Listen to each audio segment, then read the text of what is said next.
مکرم و محترم ناظرین، السلام علیکم ورحمۃ اللہ وبرکاتہ۔ نبی کریم صلی اللہ علیہ وسلم کے مکے میں قیام کے آخری سال تھے۔ مکے کے سرداروں اور دولت مند رئیسوں کے دلوں پہ گویا مہر لگ گئی تھی۔ انہیں اپنے اقتدار کے چھن جانے یا کم ہو جانے کا خطرہ تھا، اور کسی طریقے سے وہ نبی کریم صلی اللہ علیہ وسلم کی دعوت کو قبول کرنے کے لیے تیار نہیں تھے۔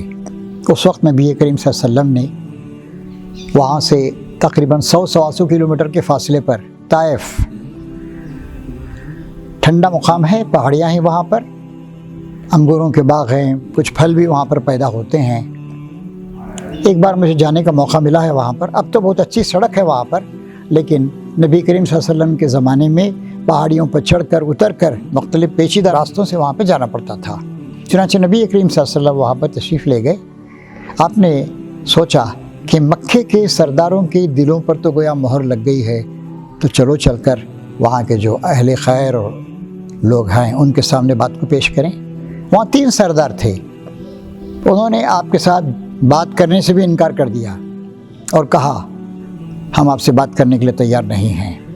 پھر کہا کہ آپ کو یہاں پر اپنی دعوت پیش کرنے کی بھی اجازت نہیں ہے، آپ ہمارے نوجوانوں کو بگاڑ دیں گے۔ نبی کریم صلی اللہ علیہ وسلم نے کہا کہ اچھا دیکھو، کم سے کم اتنا کرو کہ یہاں تم نے میرے ساتھ جو میری دعوت کو رد کیا ہے اس کا ذکر مت کرو، تاکہ مکے کے لوگ اور مکے کے سردار اس کو سن کر اور زیادہ شیر نہ ہو جائیں۔ پھر اس کے بعد جب آپ وہاں سے کہا گیا کہ بستی سے نکل جاؤ، طائف کی بستی سے جب آپ نکل رہے تھے تو شہدوں، غنڈوں اور بدماشوں کو ہڑکا دیا انہوں نے۔ چنانچہ پتھر لے کر مارنے لگے، تاک تاک کر آپ کی پنڈلیوں پر اور آپ کے ٹخلوں پہ پتھر مار رہے تھے اور ہنسی مذاق کر رہے تھے اور مذاق اڑا رہے تھے۔ سوچئے کیسا منظر رہا ہوگا، کیسی تحقیر کی جا رہی تھی، کیسی بے عزتی کی جا رہی تھی رسول احمد صلی اللہ علیہ وسلم کی۔ حضرت زید تھے آپ کے ساتھ، اور کبھی کبھی وہ پتھروں سے آپ کو بچانے کی کوشش کر رہے تھے، لیکن تاک تاک کر نبی رحمت صلی اللہ علیہ وسلم کے پیروں پہ، یہاں تک کہ آپ کے پیر لہولہان ہو گئے اور آپ کے مبارک جوتے خون سے بھر گئے۔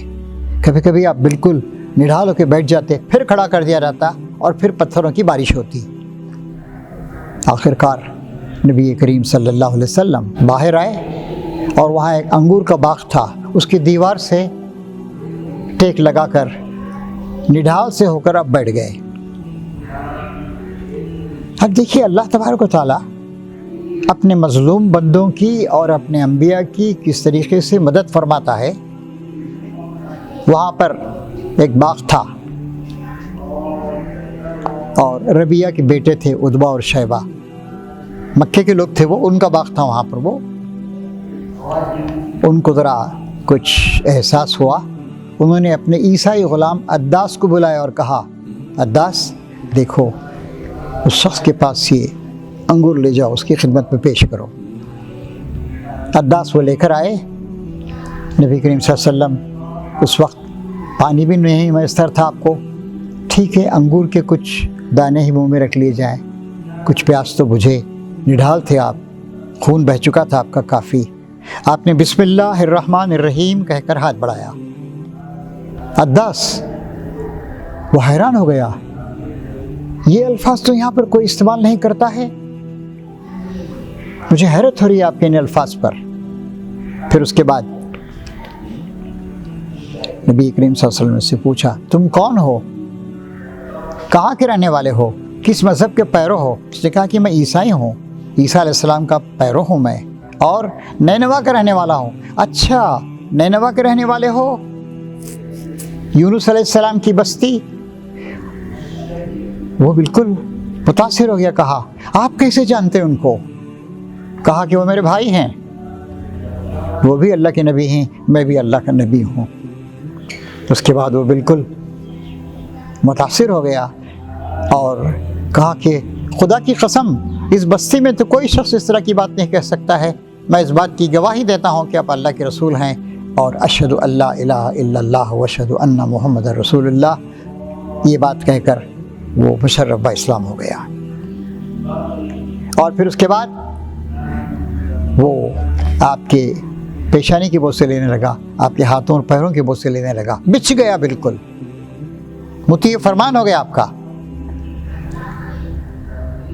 اور پھر اس کے بعد جب وہ اپنے آقاؤں کے پاس گیا تو نے پوچھا، عداس یہ تم نے کیا کیا؟ اس کے ہاتھ پیر اور اس کی پیشانی کی بوسے لے رہے تھے۔ کہا کہ میرے آقا، یہ شخص نبی ہی ہو سکتا ہے، نبی ہی یہ بات بتا سکتا ہے جو بات اس نے مجھے بتائی۔ اس کے بعد وہ یہ کہہ کر خاموش ہو گئے، دیکھو کہیں تم اس کے دھوکے میں نہ آ جانا، تمہارا مذہب اس کے مذہب سے بہتر ہے۔